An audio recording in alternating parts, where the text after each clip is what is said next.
Aristotle once said, "There is no great genius without a mixture of madness." What exactly is a genius? Psychologists and thinkers still spend many hours a day trying to pin down the elusive qualities and traits that make a genius. It is nearly impossible to put a genius in one bag, identifying and describing their traits, but some are all similar.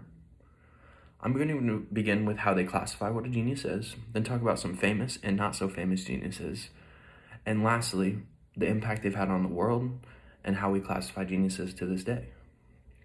Let's look at something that makes someone a genius. Now, obviously, you have your characteristics of a genius, which is a high IQ. Anything over 145 is considered a genius now, but that's not exactly what I'm talking about. High IQ is not just the only telltale sign of someone is a genius.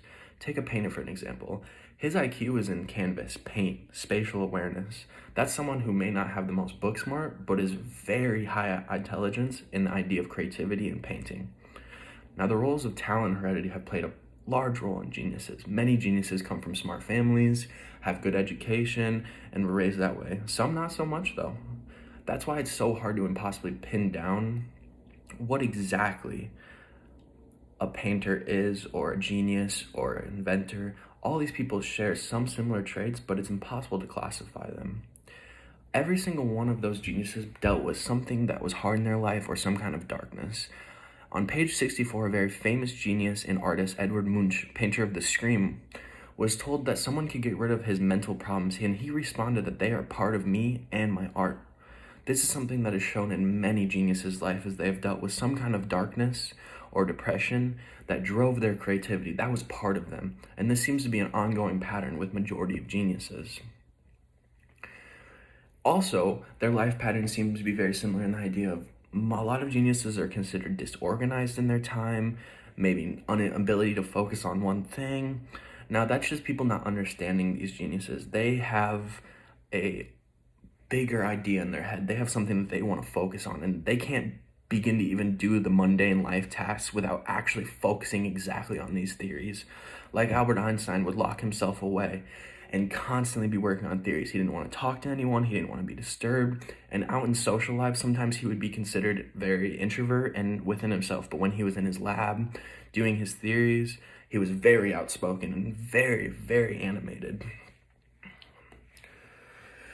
Now, some of the famous geniuses that I've talked about that were included in the book, some of the other ones were Charles Darwin, Isaac Newton, Aristotle. Now, Charles Darwin had incredible research on natural selection that we still use to this day. Aristotle, I even took a class of ethics, Nicomachean Ethics of Aristotle. Still to this day, we learn about how he thought about the world. All of these people are different and have done different things, but they all have very similar upbringings, and the way that they have gone about finding their theories are very similar. Not only that, but you have inventors too, like Leonardo da Vinci and Thomas Edison, people who were considered crazy at one time, but went on to create something that is still used to this day or as inspiration for anything that we've used today. Geniuses are quite literally the changes that have caused in the world. Some of the biggest changes came from one individual, but it's impossible to identify these people. Their theories and their ethics to this day have had great effect on the world. Without these great thinkers and geniuses, our world would not have been evolved. But when you take and you look at these theories and the ethics, you may not even understand them at the time. Sometimes it takes time for these geniuses' ideas to even become important. And what I mean by that is, take example of Vincent van Gogh, whose paintings at the time were considered terrible. But as time has gone on, people finally began to realize that he was an amazing artist. One thing that all of these geniuses have in common, though, is that they've left a legacy. And the thing about these legacies, not only is their ideas and inventions have carried on throughout time, but this is what the young geniuses look at. These are the people the young geniuses look at and say, it's okay that I'm different. It's okay that I don't follow the normal scheme of things. Because that's what matters, is their ability to create what their mind needs, what it wants. So yes, to become extraordinary, sometimes you have to be different. Characteristics of a genius are almost impossible to classify, but they are similar in some ways. I've explained how you can somewhat qualify a genius and quantify some of the famous and not so famous geniuses and their theories and how they've held up in the world.